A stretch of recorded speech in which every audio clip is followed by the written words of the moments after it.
The house looked smaller than I remembered, its chipped paint and sagging porch shrinking under a heavy silence. Or maybe it was the absence of life that hollowed it out, an emptiness louder than the old radio where Dad played Simon and Garfunkel's The Sound of Silence on summer evenings, his voice soft as he sang along. I pulled into the driveway after a 4-hour drive from my university, the engine's hum fading into a late afternoon hush. A for sale sign stabbed into the front lawn glared like a declaration of war.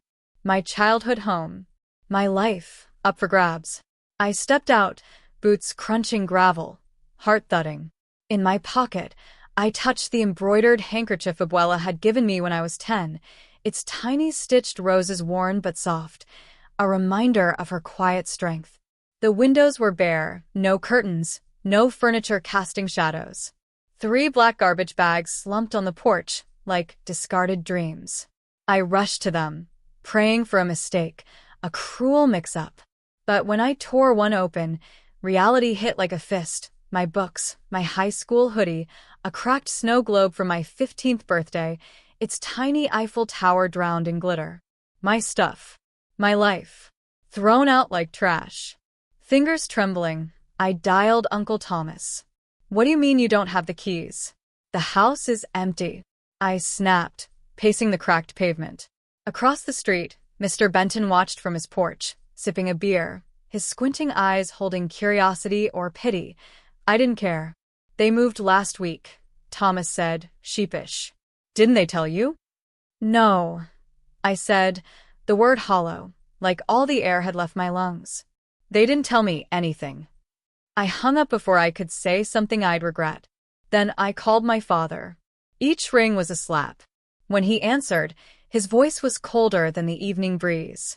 "We moved," he said flatly. "You're an adult now. Deal with it." Click. Just like that. I tried again. Voicemail. Mom. Nothing. My brother, Gabriel. Dead end. No warning. No goodbye. Not even a text. It felt like erasure, like someone had scrubbed my name from the family roster until only echoes remained. The sun dipped, casting golden streaks across the house that used to be mine. The maple tree Dad and I planted when I was 8 stood tall, its leaves indifferent. I'd sent home money I'd earned from campus jobs, thinking it helped. I'd pushed myself to excel. I'd stayed out of trouble. And this was my reward? I didn't cry. Not then. Instead, I dragged those garbage bags to my trunk, shoved them in, and slammed it shut with a force that rattled the street. If they could throw me away, I could throw them away too. I clutched Abuela's handkerchief, her strength steadying me. Family is supposed to mean something. But in this house, it didn't mean me. The motel room smelled of bleach and broken promises. A flickering bulb cast shaky light on the scratchy bedspread where I'd spread the scraps my family hadn't discarded. Winter boots, 3 textbooks, a cracked photo frame. Inside, a snapshot from 3 summers ago at Santa Monica Pier, all of us grinning like we meant it. Mom's arm around me, Gabriel sticking out his tongue, Dad squinting into the sun. Liars, all of us. I stared at it, chest tight, hands numb, Abuela's handkerchief in my lap. I didn't cry, not even then. Crying would have meant I believed something worth mourning was lost. What I felt was colder, sharper, like glass in my veins. I remembered Dad blasting Bridge over Troubled Water, promising we'd always have each other. I remembered Mom teaching me to make Abuela's tamales one Christmas, her hands guiding mine. What a joke. My phone buzzed. Gabriel's voicemail. I deleted it without listening, then blocked them all. Mom, Dad, Gabriel, even Aunt Carla, who'd slipped me $20 bills when my parents weren't looking. If they wanted me gone, they'd get their wish. I flipped my phone face down and stared at the ceiling. How long had they planned this? Did they pack up laughing?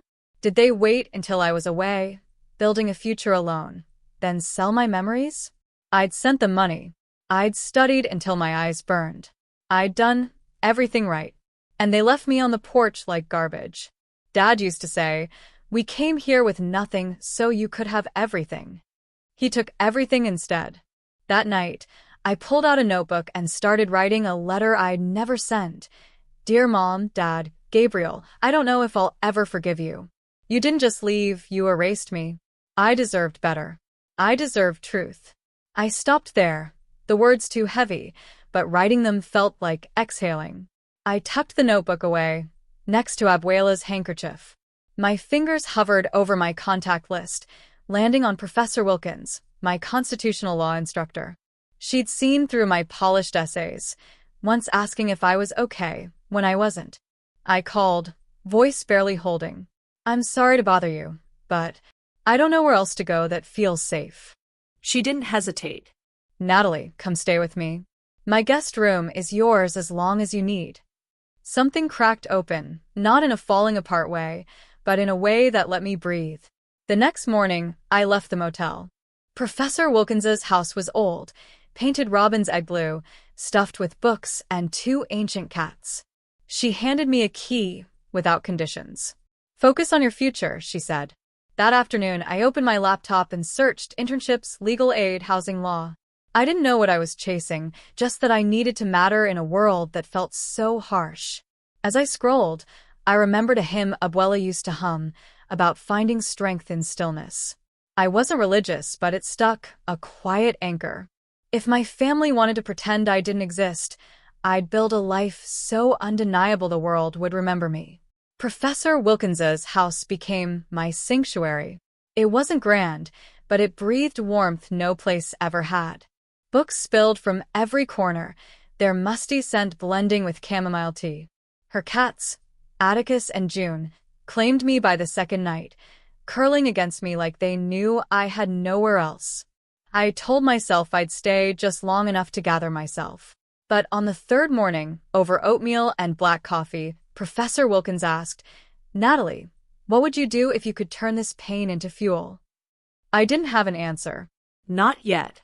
That week, she connected me with an internship at Riverton Law Partners.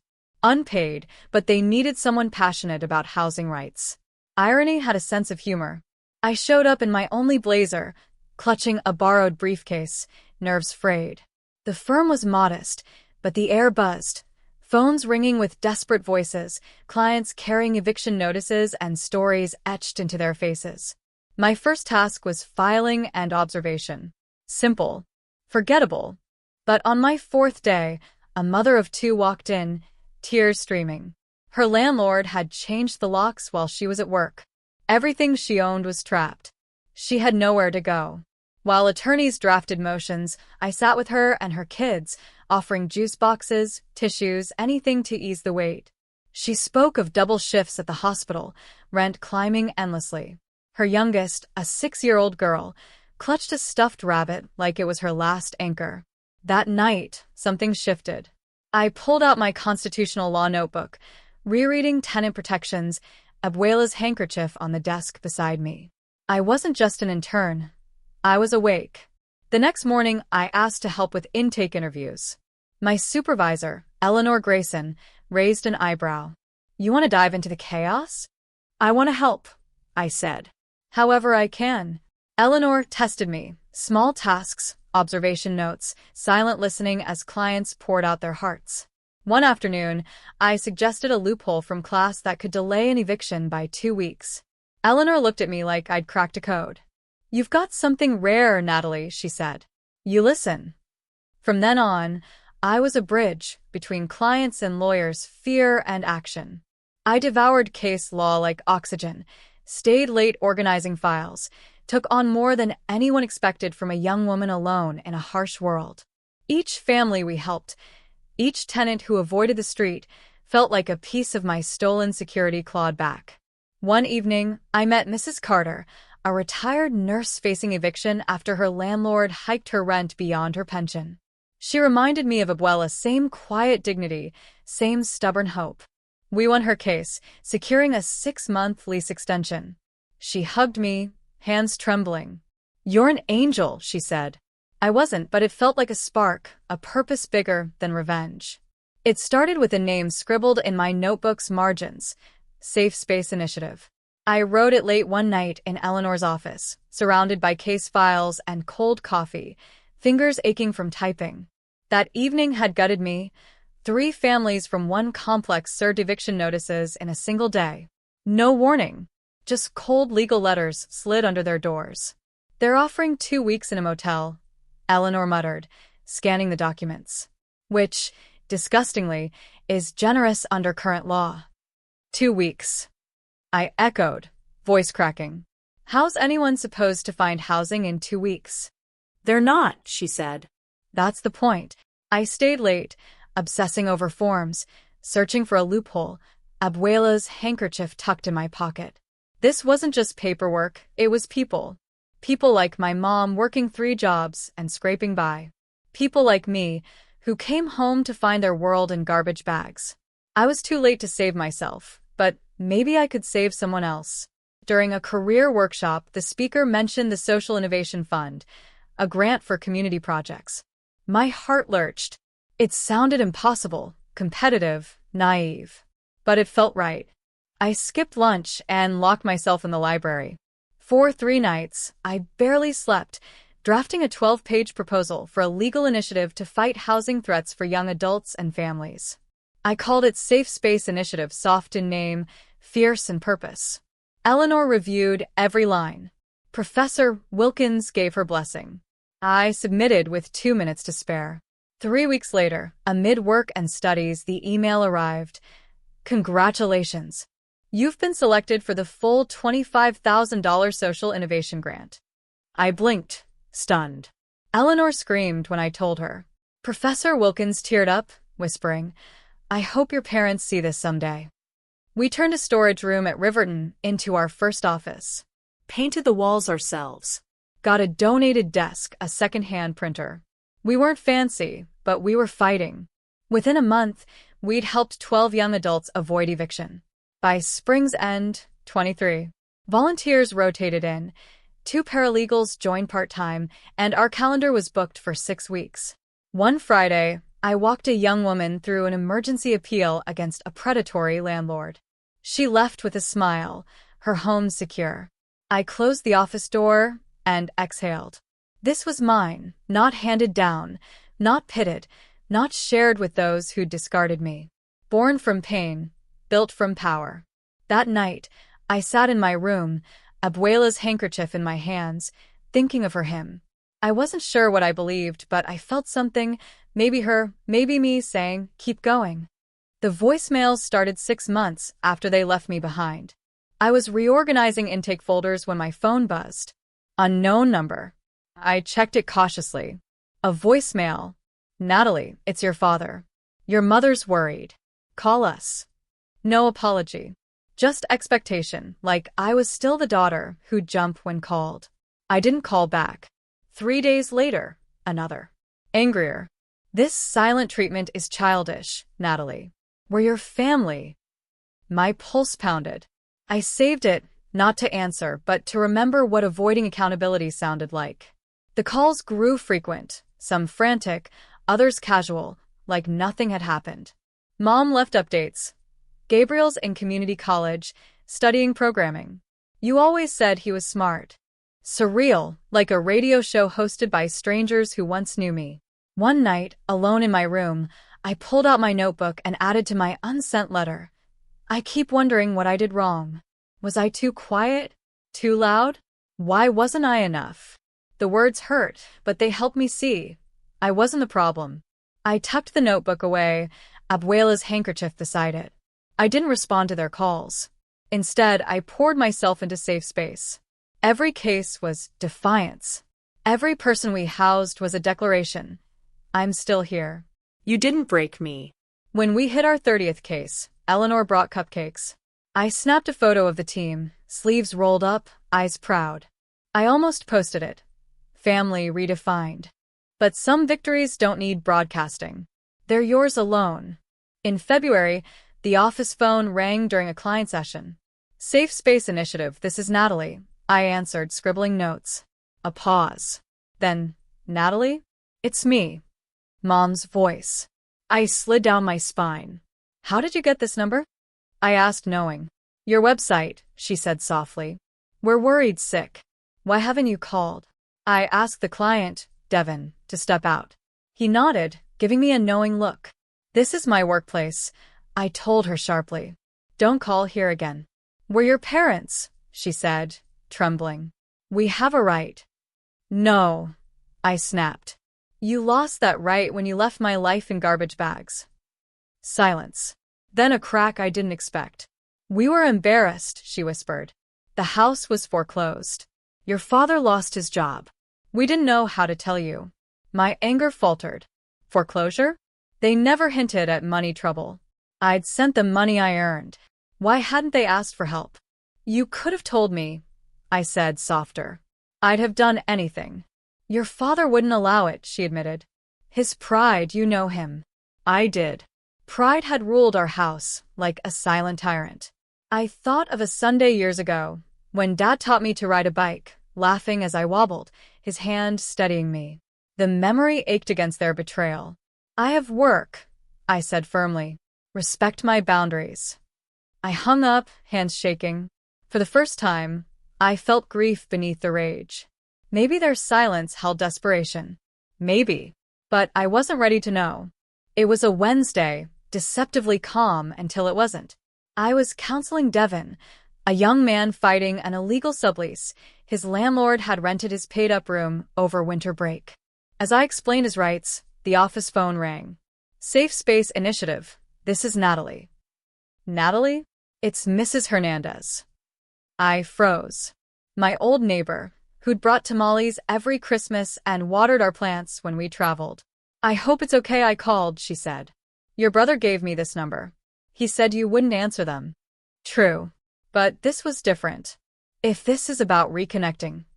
No, she cut in gently. It's about the house. My stomach twisted. What about it? Someone broke in last night, she said. Police think they wanted valuables. The place was empty, but the intruder left something.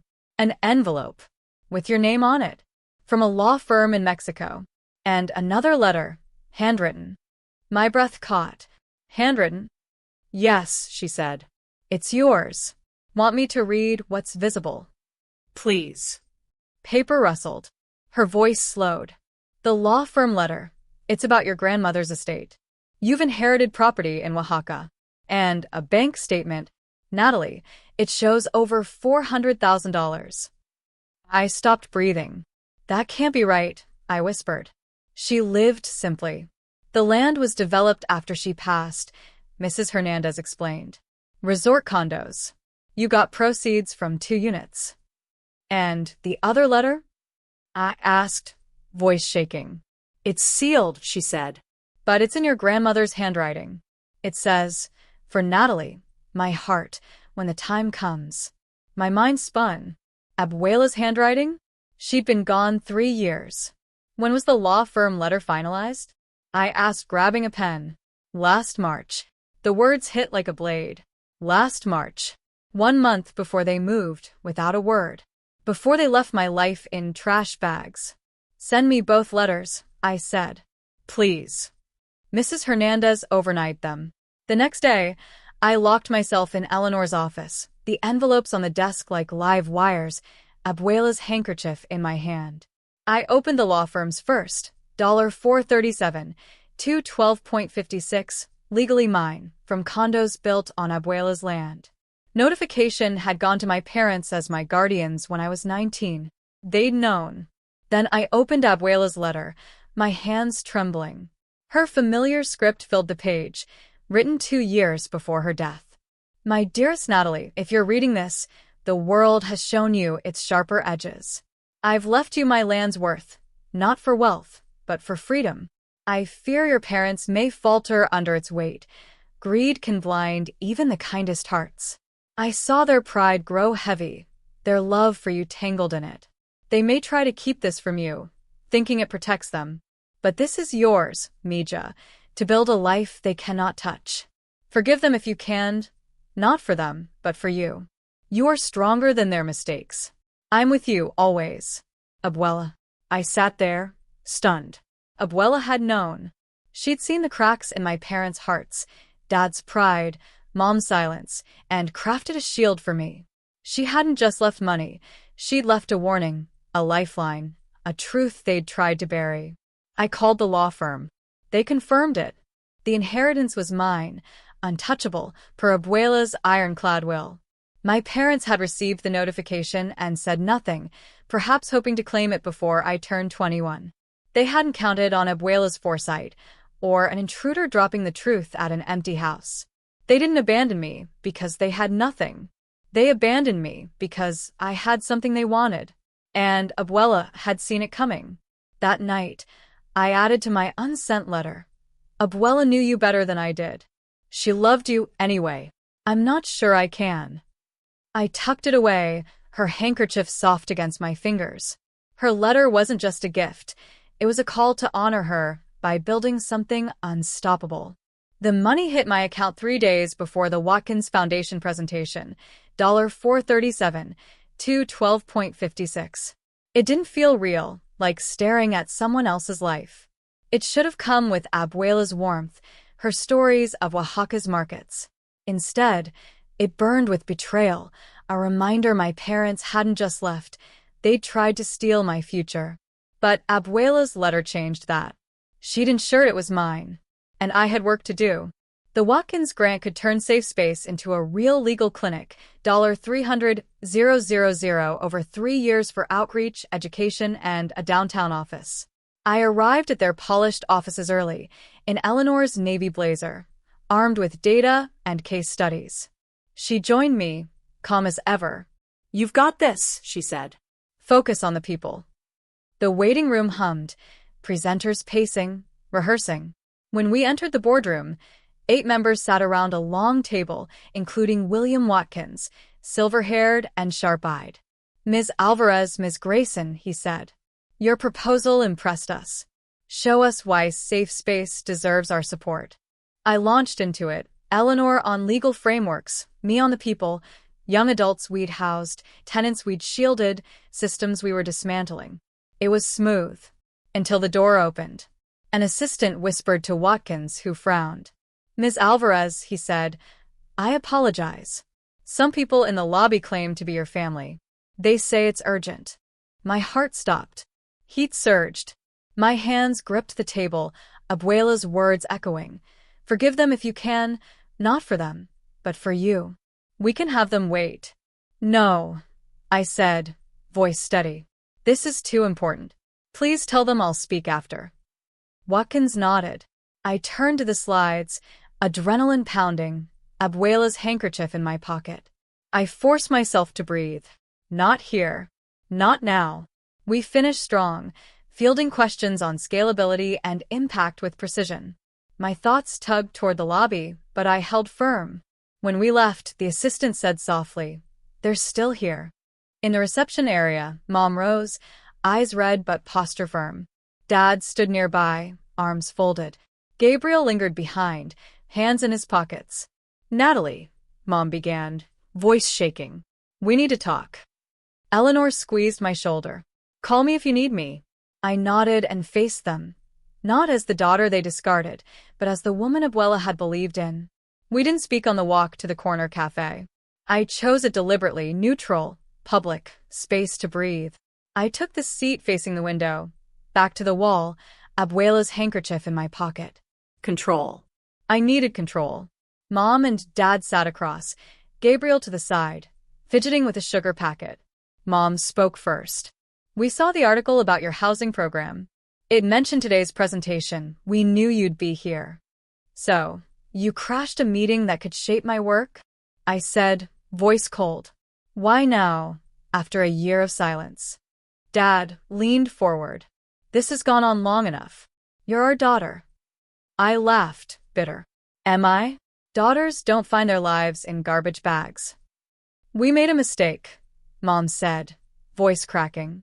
Her hands trembled around her untouched coffee, and for a second, I saw her teaching me tamales, her laugh warm. The memory stung.